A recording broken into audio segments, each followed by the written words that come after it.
تمام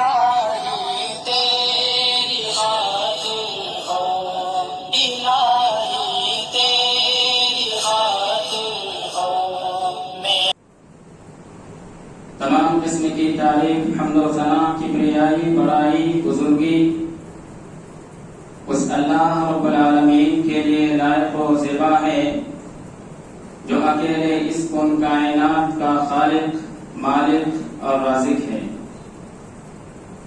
بیش بہا درود و سلام نازل ہو اللہ رب العالمین کے تمام انبیاء کرام پر، تخصص خاص ماں آمنہ کا لال، تاجدر مدینہ، امام الانبیاء، سید المرسلین، رحمت للعالمین، جناب عربی محمد رسول اللہ صلی اللہ علیہ وسلم پر اللہم صلی وسلم بارک علیہ۔ حاضرین جمعہ، بزرگان دین، نوجوان دوستوں، عزیز بچوں اور ملت کی ماں اور بہنوں، آج کے خطبہ جمعہ کی مناسبت سے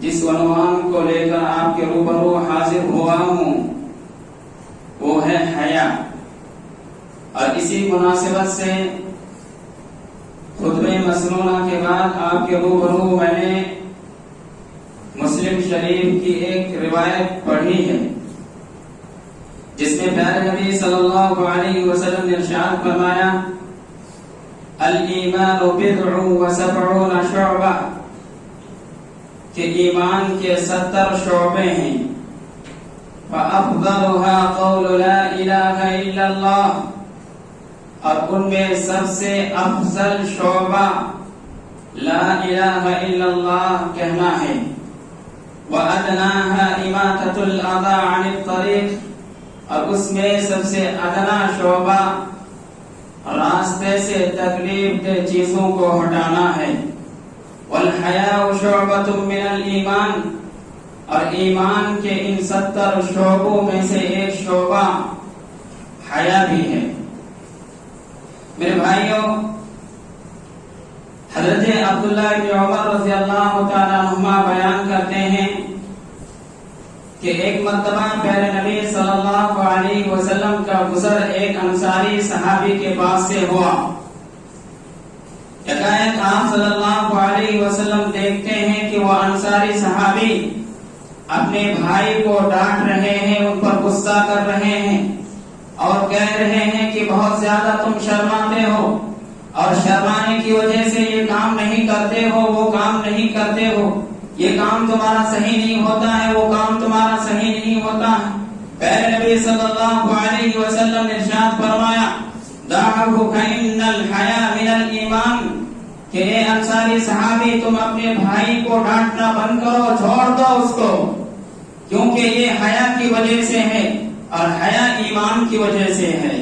میرے بھائیوں، حیا اور ایمان کے اندر کیا ربط ہے، کیا تعلق ہے، کیا نسبت ہے، کیا مناسبت ہے، اگر ہم اس کو سمجھنا چاہتے ہیں تو ایسی صورت میں اس حدیث کو سننا ضروری ہے۔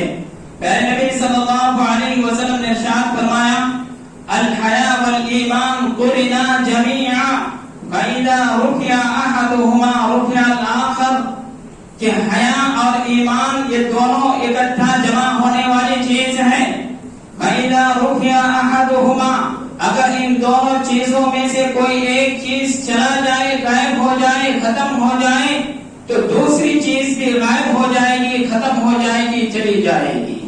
میرے بھائیوں، اس حدیث سے حیا کی کیا اہمیت ہے، کیا فضیلت ہے اور کیا مناسبت ہے ایمان سے، ہم اور آپ اس سے اندازہ لگا سکتے ہیں۔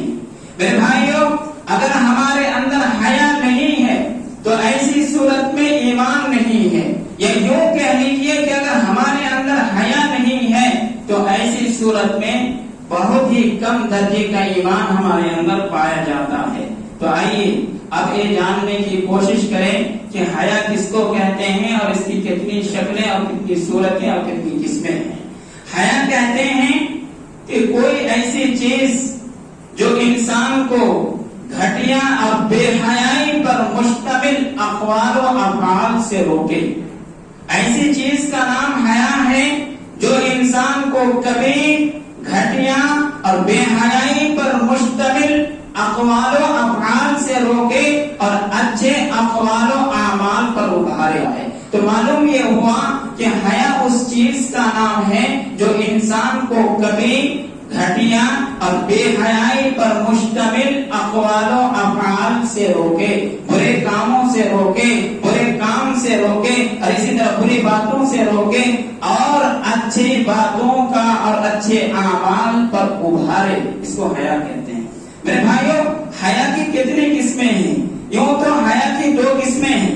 ایک حیا کی قسم وہ ہے جسے ہم کہتے ہیں فطری حیا، اور یہ وہ حیا ہے جو ہر انسان کے اندر پائی جاتی ہے، حتیٰ کہ بچوں کے اندر بھی یہ حیا پائی جاتی ہے۔ اور اس کی مثال یہ ہے کہ سطر کو چھپانا، سطر کو چھپانا، جس طرح بڑے آدمی کے اندر یہ چیز پائی جاتی ہے، اس کے اندر یہ چیز پائی جاتی ہے کہ وہ سطر کو چھپائے، شرمگاہوں کو چھپائے، اسی طرح بچوں کے اندر بھی یہ چیز پائی جاتی ہے کہ وہ سطر کو چھپائے۔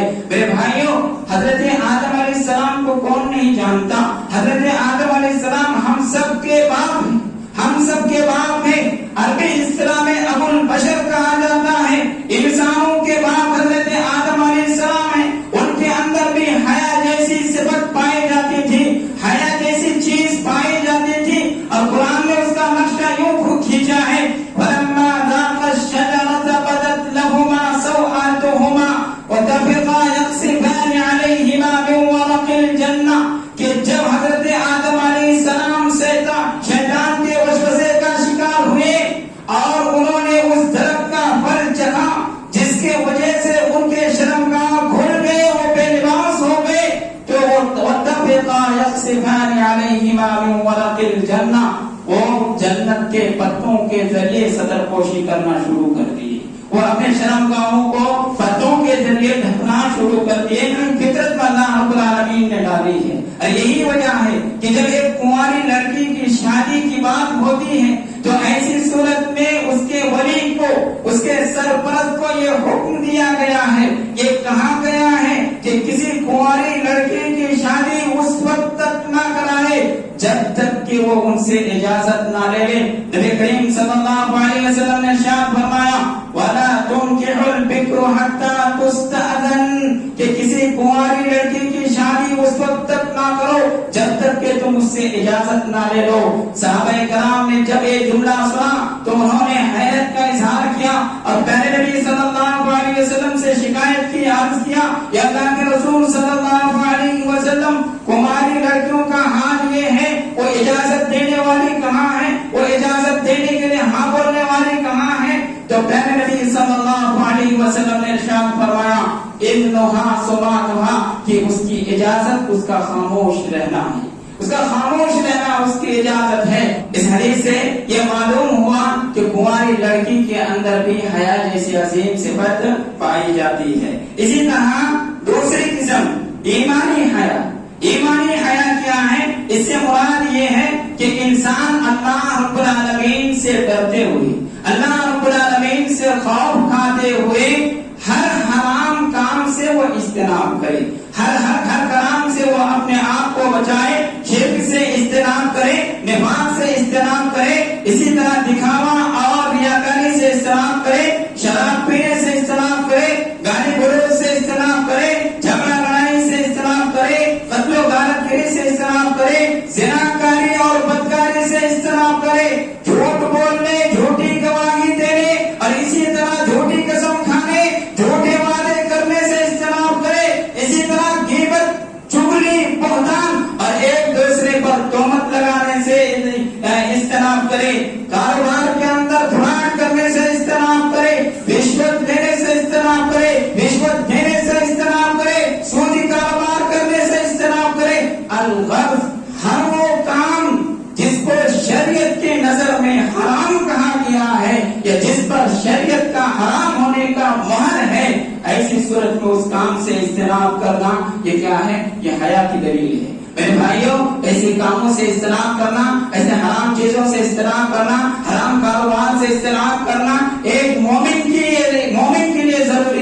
کہ وہ ایسی چیزوں سے کیا کرے، اجتناب کرے۔ میرے بھائیوں، یہ اسی وقت ممکن ہوگا جب بندے مومن ہر وقت اللہ رب العالمین کو، ہر گھڑی اللہ رب العالمین کو، ہر پل اللہ رب العالمین کو، ہر جگہ اللہ رب العالمین کو، خواہ وہ سفر میں ہو کہ حضر میں ہو، خواہ وہ گھر میں ہو کہ دکان میں ہو، خواہ وہ کاروبار کرنے کے لیے باہر نکلا ہو کہ کہیں اور ہو، آفس میں ہو یا کہیں اور ہو، اسی طرح مال بھروانے کے لیے گیا ہو یا اپنے یا مال بھروا رہا ہو، ہر حال میں اللہ رب العالمین کو نیگا تصور کرے، اللہ رب العالمین کے بارے میں اس کا ایمان اور عقیدہ ہو کہ اللہ رب العالمین ہمیشہ اس کو دیکھ رہا ہے، اللہ رب العالمین اس کے باتوں کو سن رہا ہے، اللہ رب العالمین اس کے حرکات و سکنات کو نوٹ کر رہا ہے، یعلم خائنۃ الاعین وما تخفی الصدور۔ اللہ رب العالمین کی ذات وہ ذات ہے جو تمہاری نظروں کی خیانت کو بھی جانتا ہے،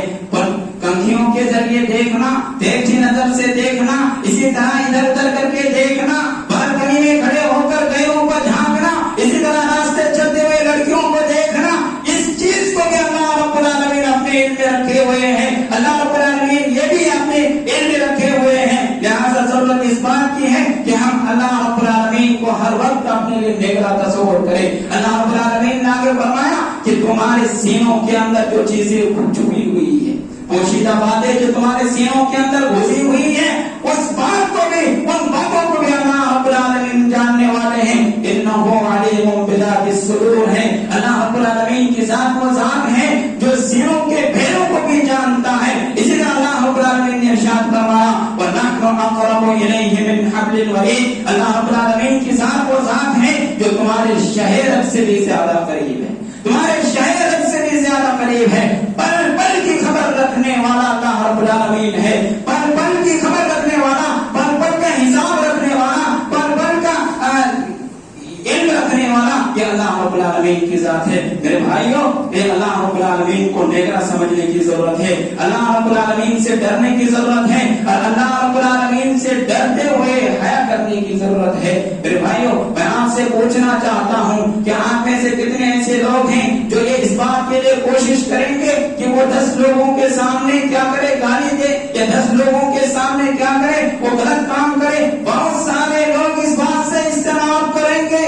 لیکن ایسے لوگوں سے میں پوچھنا چاہتا ہوں، تمہیں لوگوں کا ڈر ہے، لوگوں کا خوف ہے، تمہارے کو اپنی عزت کی پڑی ہے، لیکن اس اللہ رب العالمین کے بارے میں سوچو جس کی بنائی ہوئی زمین پر چلتے ہو، جس کی چلائی ہوئی ہوا سے سانس لیتے ہو، اور جس کے بنائے آسمان کے نیچے رہتے ہو، اور تمہارے جسم کے اندر جھانکو کہ اللہ رب العالمین نے تمہارے جسم کے اندر کتنے سے پارٹ رکھے ہیں کہ اگر وہ پارٹ، ایک بھی پارٹ اگر کام کرنا بند کر دیتے تمہاری زندگی برباد ہو جائے گی، تمہاری زندگی ختم ہو جائے گی۔ میرے بھائیوں، اس رب سے ڈرنے کی ضرورت ہے، اس رب سے خوف پانے کی ضرورت ہے، اور اس کا تقویٰ اپنے دل میں پیدا کرنے کی ضرورت ہے۔ انہ علیم بذات الصدور ہے۔ میرے بھائیوں، عبداللہ بن مسعود رضی اللہ تعالیٰ عنہ راوی حدیث ہیں، وہ فرماتے ہیں کہ اللہ کے رسول صلی اللہ علیہ وسلم نے ارشاد فرمایا استحیوا من اللہ حق الحیا، کہ اللہ رب العالمین سے حیا کرو جس طرح کے حیا کرنے کا حق ہے۔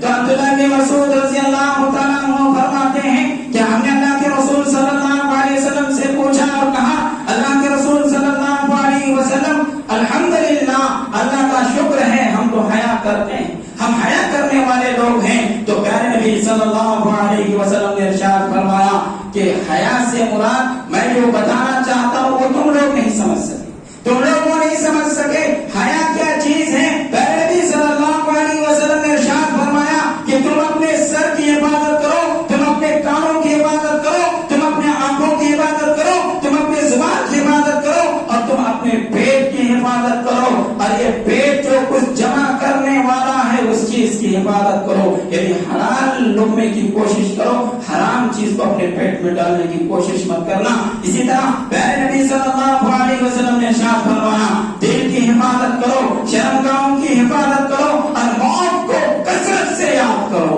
موت کو کثرت سے یاد کرو۔ یہ دنیا ہمیشگی کے لیے نہیں ہے، یہ دنیا کسی کے لیے ہمیشگی کے لیے نہیں بنایا گیا ہے۔ وَمَا جَعَلْنَا لِبَشَرٍ مِّن قَبْلِكَ الْخُلْدَ أَفَإِن مِتَّ فَهُمُ الْخَالِدُونَ۔ اے نبی کائنات صلی اللہ علیہ وسلم، آپ اس بات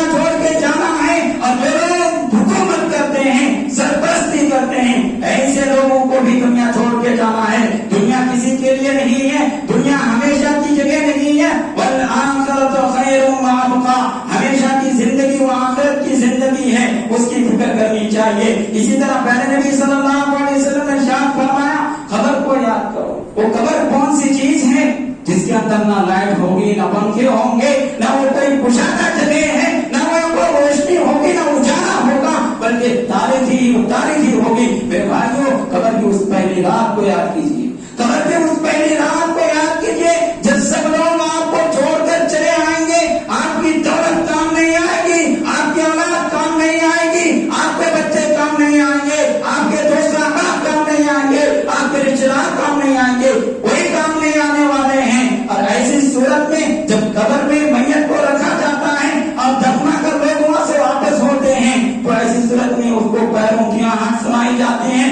اور یہ کہا جاتا ہے کہ دنیا میں تم جس کے لیے مرتے تھے، جس کے لیے مال اکٹھا کرتے تھے، جس کے لیے تم حلال و حرام کی تمیز کو کھو دیے تھے، وہ سارے لوگ تم کو چھوڑ کے جا رہے ہیں. جس کے لیے تم خون پسینہ ایک کرتے تھے، رات دن ایک کرتے تھے، وہ سب لوگ تم کو چھوڑ کے جا رہے ہیں. میرے بھائیوں، کوئی چیز ساتھ جانے والی نہیں ہے. اگر جانے والی کوئی چیز ہے وہ نیک اعمال ہے، ہمیں اس کی فکر کرنی چاہیے. قبر کے اندر جو پوشیدگی ہو جائے گی، انسان کتنا طاقتور ہو، انسان کتنا مضبوط ہو، دنیا میں اس کی جوانی کتنی چرم پر ہو اور عروج پر ہو، کتنے بہت زیادہ طاقتور کیوں نہ ہو، جب وہ قبر میں جائے گا تو ایسی صورت میں اس کے جسم کیا ہو جائیں گے، مٹی کے حوالے ہو جائیں گے، مٹی اسے کھا جائے گی اور وہ پوشیدہ ہو جائیں گے. میرے بھائیوں، اس سے ڈرنے کی ضرورت ہے، آخرت کی فکر کرنے کی ضرورت ہے. پہلے نبی صلی اللہ علیہ وسلم نے ارشاد فرمایا کہ کثرت سے آخرت کو یاد کیا کرو. کیوں؟ جو انسان آخرت کو یاد کرتا ہے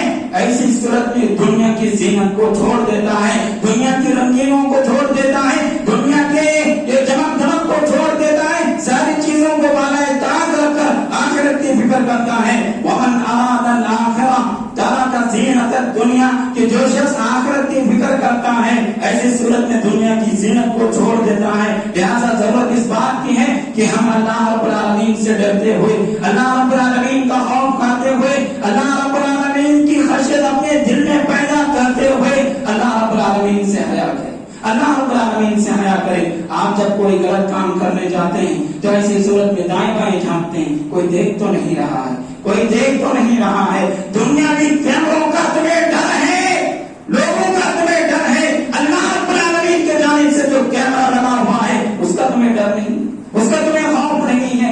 کاروبار کے لیے نکلتے ہو، مال بھرنے کے لیے جاتے ہو، دیکھتے ہو کمپنی والا نہیں ہے، لاؤ یہ بھی ڈالو، یہ بھی ڈالو، جس مال کا سودا ہوا تھا وہ بھی ڈالو، اور جس مال کا سودا نہیں ہوا تھا وہ بھی ڈالو. کوئی نہیں دیکھ رہا. میرے بھائیو، اللہ رب العالمین دیکھ رہا ہے. اگر کوئی انسان ہمیشہ کے لیے اللہ رب العالمین کو نگراں تصور کرے، وہ رات کی تاریکی میں ہو کہ دن کے اجالے میں ہو، گھر میں ہو کہ باہر ہو، کہیں پر بھی ہو، اگر اس کے دل میں اللہ رب العالمین کا خوف آتا ہے، اللہ رب العالمین کا ڈر پیدا ہوتا ہے، کوئی کام کرنے سے پہلے سوچتا ہے کہ یہ کام کرنا کہاں تک صحیح ہے، اگر صحیح ہے تو کرتا ہے اور اگر غلط ہے تو اسے اجتناب کرتا ہے. تو یہ کیا ہے؟ گویا کہ یہ اللہ رب العالمین سے حیا کرتا ہے، یہ اللہ رب العالمین سے حیا کرتا ہے. پہلے نبی صلی اللہ علیہ وسلم کی حدیث ہمیں اسی چیز کی تعلیم دیتی ہے. میرے بھائیوں، میں اپنی ماں اور بہنوں سے کہنا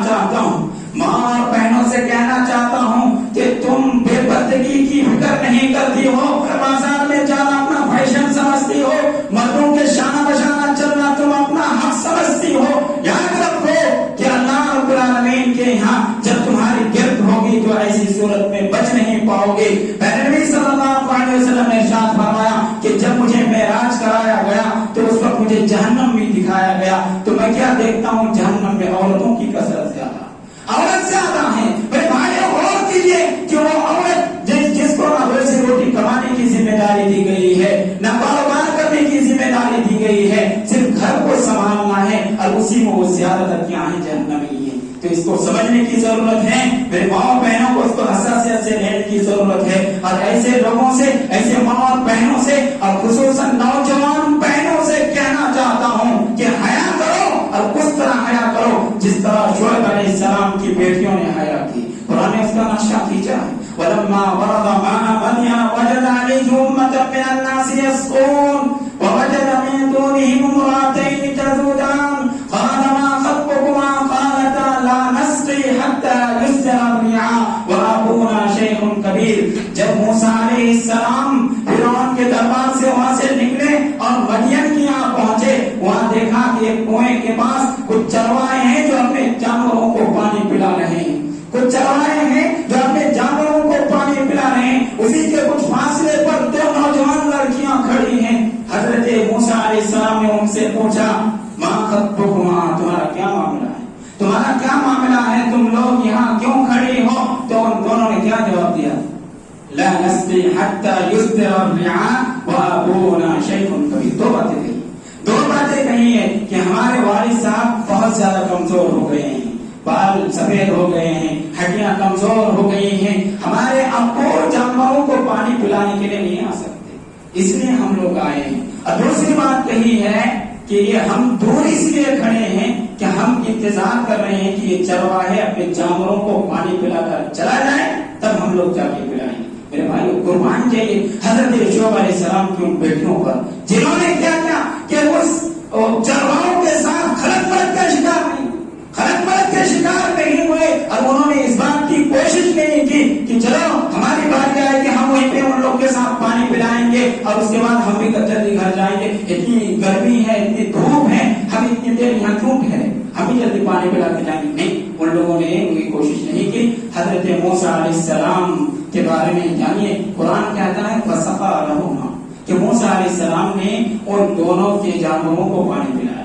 موسیٰ علیہ السلام ان دونوں کے جانوروں کو پانی پلاتے ہیں, اور پانی پلانے کے بعد یہ سودا نہیں کرتے کہ کیونکہ میں بہت دور سے آیا ہوں, سفر کر کے آیا ہوں, مجھے بہت زیادہ بھوک لگی ہے, میں بھوک سے تڑپ رہا ہوں, لہٰذا تمہارے جانوروں کو میں پانی پلا دیتا ہوں اور تم اپنے گھر میں لے جا کر مجھے کھانے دے دینا. یہ سودا نہیں کیا, بلکہ پانی پلایا اور ان لوگوں کو جانے کے لیے کہا. وہ لوگ چلے گئے اور ادھر موسیٰ علیہ السلام ایک درخت کے نیچے سائے میں بیٹھ کے آرام کرنے لگے, چونکہ بھوک لگی تھی, میں بھوک کی وجہ سے تڑپ رہے تھے. تو ایسی صورت میں دعا کرتے ہیں کہ رب لما انزلت الی من خیر فقیر, پروردگار تیرے جانب سے جو بھی خیر نازل ہونے والا ہے ہم اس کے محتاج, میں اس کا محتاج ہوں. پروردگار جو بھی خیر نازل ہونے والا ہے میں اس کا محتاج ہوں. اس طرح دعا کرتے ہیں. اور ادھر موسیٰ حضرت شعیب علیہ السلام کی دونوں بیٹیاں معمول کے مطابق یا معمول کے برخلاف پہلے پہنچ جاتے ہیں. گھر والے پوچھتے ہیں کیا ماجرا ہے, کیا کہانی ہے, کیا واقعہ, کیوں آج پہلے آ گئی ہو؟ تو بتاتے ہیں کہ ہمیں ایک نوجوان ملا تھا, انہوں نے ہمارے جانوروں کو پانی پلایا جس کی وجہ سے ہم پہلے آ گئے ہیں. حضرت شعیب علیہ السلام وہ کہتے ہیں جاؤ اس نوجوان کو بلا کر لے کر آؤ, جاؤ اس نوجوان کو بلا کر لے کر آؤ. تو قرآن نقشہ بھیجتا کہتا ہے کہ ان دونوں لڑکیوں میں سے ایک لڑکی آئی, شرماتے آئی, اور اس کے بعد کہنے لگی موسیٰ علیہ السلام کے ان ابی یدعوک لیجزیک اجر ما سقیت لنا, کہ میرے ابو آپ کو بلا رہے ہیں, میرے ابو آپ کو بلا رہے ہیں. کیوں بلا رہے ہیں؟ تاکہ آپ کو اس چیز کی مزدوری دے جو آپ نے ہمارے ساتھ کیا ہے, یہ ہمارے جانوروں کو پانی پلائے, مزدوری دینے کے لیے بلائے. حضرت موسیٰ علیہ السلام جاتے ہیں, جانے کے بعد حضرت شعیب علیہ السلام سے ملاقات ہوتی ہے. شعیب علیہ السلام بھی اپنے وقت کے نبی, شعیب علیہ السلام بھی وہاں کے نبی, ادھر موسیٰ علیہ السلام بھی نبی. آج کے زمانے یا اللہ کے رسول صلی اللہ علیہ وسلم کے زمانے کی طرح نہیں کہ اللہ کے رسول صلی اللہ علیہ وسلم کو پوری کائنات کے لیے, عالم کے لیے نبی بنا کر بھیجا گیا تھا, رحمت للعالمین بنا کر بھیجا گیا تھا. لیکن موسیٰ علیہ السلام اور شعیب علیہ السلام اس زمانے میں ایک ہی علاقے میں کہتے نبیاں ہوتے, جیسے موسیٰ علیہ السلام اور ان کے بھائی ہارون علیہ السلام.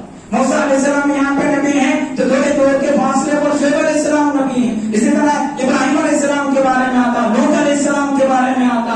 ایک ہی زمانے کے سب کیا تھے, نبی تھے. ملاقات ہوتی ہے. اس کے بعد حضرت موسیٰ علیہ السلام اپنا واقعہ بیان کرتے ہیں کہ میں کس طرح فرعون سے وہاں سے فرعون کے دربار سے نکل کر آیا ہوں اور کس طرح میرے ساتھ معاملہ واقعہ پیش آیا ہے. لہٰذا وہ قصہ سننے کے بعد, وہ واقعہ سننے کے بعد شعیب علیہ السلام سمجھ جاتے ہیں. اور اس کے بعد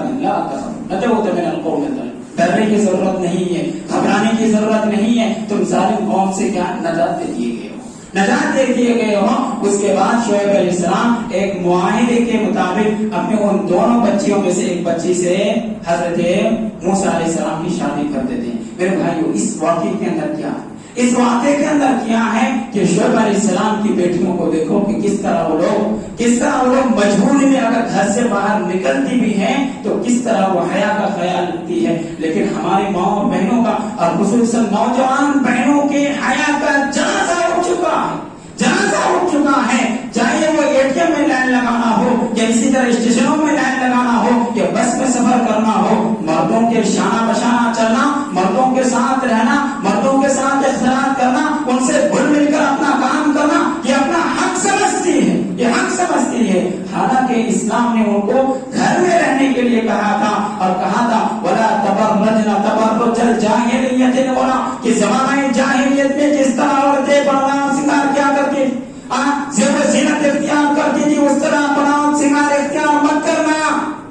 یہ تعلیم دی گئی تھی، قرآن کی آیت ہے، لیکن ہم اس کو بالائے طاق رکھے ہوئے ہیں اور ہمارا حال تو یہ ہے کہ ہم گھر میں جب رہتے ہیں پھٹے پرانے کپڑے پہنتے